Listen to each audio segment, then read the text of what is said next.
Oh, oh, where are you going? Hey, listen, if I'm going to take the time to teach you how to do all this stuff, then you get your butt back out in that garage. And then you smash the subscribe and like button because I'm an awesome guy and I like to give free information. So you should do me a favor. But don't be walking away. We got things to learn today and to fix.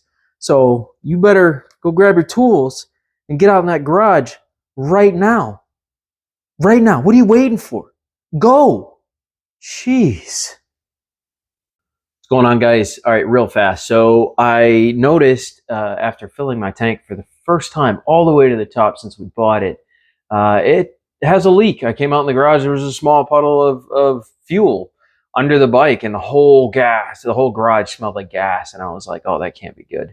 So I just assumed, normally these scooters have like an oval, and the fuel assembly fits in there. Normally there's a little rubber guard around that. I figured that was leaking. So my thoughts were, let's get in here and tackle this job. So what you're actually going to see is me tear this down. Now, wait till you see what was actually leaking. It's wild. It's wild. Let's just say that. So I actually only filmed putting it all back together. But to tear it apart, what I'm going to do is reverse the footage of me taking it, putting it back together, so that you guys can see how to take it apart. So what I'm going to do is reverse me doing the job at the end. That way you can see how to put it back together, or how to take it apart and put it back together. So then all you would do is watch that footage backwards again, and you'll see how to put it all back together. Because to get down to the tank, it's actually quite a bit of plastic tear down. But I want you guys to see that. So even though I only filmed myself putting it back together at the end, if I reverse that footage, you'll see how to do it in the order that it's supposed to be done. So that'll help you understand how to get down to your tank if you ever have to do this job.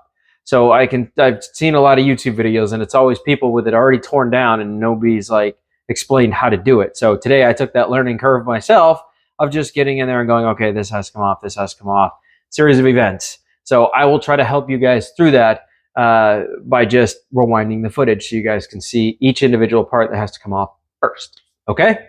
So let's do this. Wait till you see the fix. This is wild. Wait till you see the problem. Crazy. I don't even know how this could have happened, to be honest with you, but enjoy. Let's go.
Alright, all torn down. Let's fill her up to the top and see where she's leaking from. Pop that guy right in there. We'll turn it on. We'll watch our fuel pump.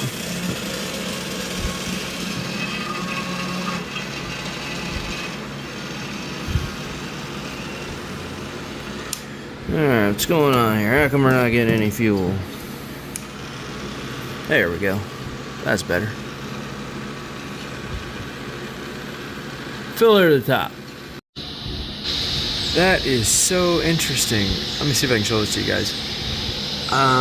This might be really, really difficult to see, but I made a mark. I don't know if I can see it right now. I really can't. Right there.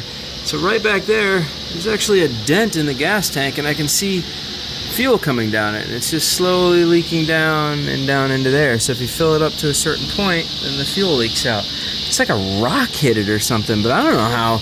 There's a shield here. I don't know how a rock could have hit that, but there's definitely a ding right there, and I can see just a very tiny trickle of fuel. So when you fill it up to anything above this mark, then it starts to leak. So I can only fill the, you know, I can't top off the tank. Okay, well, I'm gonna have to extract this tank and patch it, because that's pretty wild. That's definitely wild. I was thinking it was going to be this seal, or, you know, maybe a seal up here, or, you know, whatever, one of these lines. It is not. It is 1000% a ding right in the back of that puppy. Now, how that could have happened is mind-blowing, but it's like something whacked it and punctured it. That's crazy. Huh. That is wild stuff. Alright, well, I guess I better drain the gas out of this thing and dry it off real good and go get a patch kit. Oh, hopefully nobody else has to deal with that, because that sucks. I did not want to have to drop this tank today. Well, time to siphon off the gas. We're going to put, that reserve tank should take it down enough that it's below that line. If not, I'll grab another tank, but that should do it. If not, like I said, I can just grab one of my bigger tanks. So, well, we're going to be taking this reserve tank on our trip anyway, so may as well fill it. May as well fill it. Damn, that sucks. That's crazy. Huh. Now, before we drop the tank, the guy at the store said, try this. Now, for 10 bucks, I'd say we'll give it a go. If it doesn't work, then we'll extract the tank. He said, clean the surface real good, make sure the cap is off so that it's depressurized. That way this stuff can cure. He said just put a rag in the top of it so that it can at least fume a little bit but won't build pressure with the cap on there. And that way this stuff can seal properly, because it has to sit for like, it says that it, you know, cure time's 1 hour, but he suggested 24 hours for a proper seal before you do anything like introduce micro vibrations to it through the frame or anything. So just let it sit for 24 hours. So this is a tank weld epoxy putty, and this is fuel resistant. So this is really what we're looking for. So what I'm going to do is, he said if you can reach back there, which I can barely do, but I can reach back there. So what we're going to do is I'm going to clean that spot off real good. First I'm going to sand it down. Well, I'm sorry. First, I'm going to clean it with some degreaser. So I'm going to get some dish soap, clean that whole area off real good with some degreaser. Then we're going to let it dry. And then I'm going to take a file and I'm going to mar it all up in that whole area to make sure that when I apply this putty, it sticks good. Now this says it'll handle up to 4,000 psi.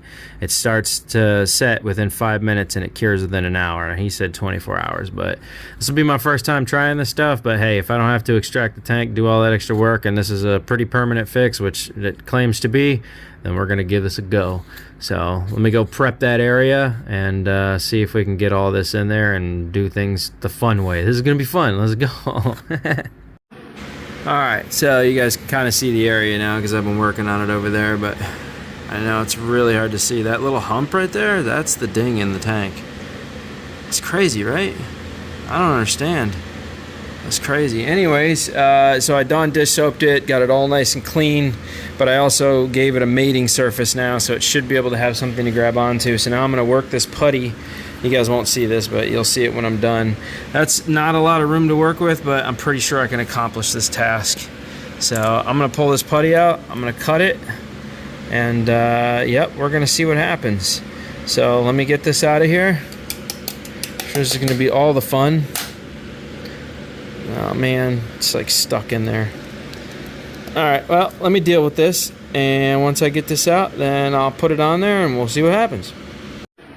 You guys should be able to see that now. You see that big lump back there? I know it's hard to see. That is the patch right there. So I did do it. I went ahead and cleaned it and all that. Now we're going to let it sit for a good 10 hours. I'm going to come out here and feel it in a little bit and poke it with a screwdriver. So what I did is I used a screwdriver and I put it on there and I just kept flattening it, putting more, flattening, putting it more, spreading it like this until I got a good clump of it on there in the whole area that I sanded down. And this stuff should turn into like a rock. It should become like concrete and stick to the tank, and because we sanded it, it should grab onto that pretty well. So they just reminded me though, just leave your gas cap loose, that way it can't build any pressure while it's trying to seal that, because if your tank's on there, it's just going to keep trying to push against that while it's soft, and then it'll open a little hole or crevice. So you want to let the fumes breathe while that's going on. So don't have your cap on. But yeah, let's let this cure and see what happens, and see if we don't have to extract this tank. That would be awesome if I don't have to pull this tank. If this stuff works as good as they say it does, that would just be great. So anyways, I'm going to seal this up. I doubt this is reusable now that I've opened the cap and cut things. And it sucks because that's a fair amount of tank weld left, but whatever. My first job was a botch job. That did not go very smoothly. So, you know what? I'm going to let that sit and see how hard that turns. Oh yeah, see, this is already turning very hard. This is becoming like a rock. That's what's currently on there right now. I just pulled some off, but yeah, that's becoming very hard. Well, that's cool. That's cool. So hopefully that stuff with me pushing on it sealed the tank. The gas is below here, so it shouldn't even be close to it. So this should be able to just cure and do its thing, so we're just going to let that sit. I'm not going to add fuel to it for a good 6 or 7 hours, and then we'll top it off after I'm positive that this is dried enough and it's had a chance to breathe a bit, and we'll see what happens. Alright, it's been about 5 hours, and if I reach back here and do this is very hard. So this is definitely cured. I don't think I have to wait the whole time. This is like metal. This is like I welded something. That's crazy. So I'm gonna add gas. I cleaned off the bottom here. I cleaned off all this. So there's no fuel anywhere. So if this starts to drip again, I should be able to reach my hand back there and do that. And if it's wet, we're screwed. Then we have to drop the tank. But I cleaned all this off just so I could see if there were any drips now. So this is all clean. So if it does drip down, because I'm going to just put fuel in it and walk away. So now that it's good, I'm going to pressurize the cap after we fill it up, and we're going to walk away for an hour, and I'm going to come back and we're going to see if we've got drippies down there, and I'm going to run my hand back here and see if we have any drippies, and if not, I'm slapping this thing back together and we're calling it fixed.